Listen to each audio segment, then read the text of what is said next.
જે રીતે સ્વરાજનો જંગ છે તે ખતમ થઈ ગયો છે, એટલે કે જે મતદાન પ્રક્રિયા છે તે આજે પૂર્ણ થઈ ગઈ છે. પરમ દિવસે 28 તારીખે ચોક્કસથી દૂધનું દૂધ અને પાણીનું પાણી થઈ જશે, પરિણામ આવી જશે. પરંતુ હવે સીધા જ જઈશું રાજકોટ, જ્યાં પણ ઈવીએમ ડિસ્પેચિંગની પ્રક્રિયા છે તે કરવામાં આવી છે અને તમામ જે ઉમેદવારો છે તેઓના ભાવિ ઈવીએમમાં સીલ થઈ ગયા છે તે પણ જોઈએ. મતદાનની પ્રક્રિયા પૂર્ણ થઈ છે અને ઉમેદવારોના ભાવિ અત્યારે ઈવીએમમાં સીલ થઈ રહ્યા છે. જે સ્ક્રીન ઉપર તમે દ્રશ્ય જોઈ રહ્યા છો તે રાજકોટ શહેરના આ દ્રશ્ય છે, જ્યાં ઈવીએમ મશીન સીલ કરવામાં આવી રહ્યા છે. અધિકારીઓની હાજરીમાં આ પ્રક્રિયા કરવામાં આવી રહી છે અને સાથે ઉમેદવારો પણ અહીં હાજર છે અને તેમના એજન્ટો પણ અહીં ઉપસ્થિત છે.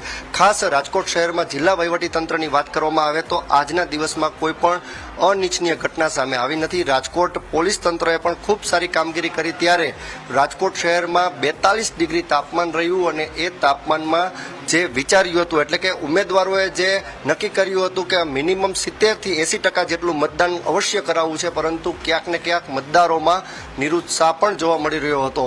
જે ઓછું મતદાન થયું છે તેને ભારતીય જનતા પાર્ટી, કોંગ્રેસ અને આમ આદમી પાર્ટીના ઉમેદવારોની ચિંતા વધારી છે. મતદાન કોના તરફ થયું એ આવનારી 28 તારીખે આ ઈવીએમ ખુલશે ત્યારે ખ્યાલ આવશે. ત્યારે રાજકીય પાર્ટીના વિશ્લેષકો હવે આજથી શરૂ થઈ જશે કે કોણ વિજેતા થશે.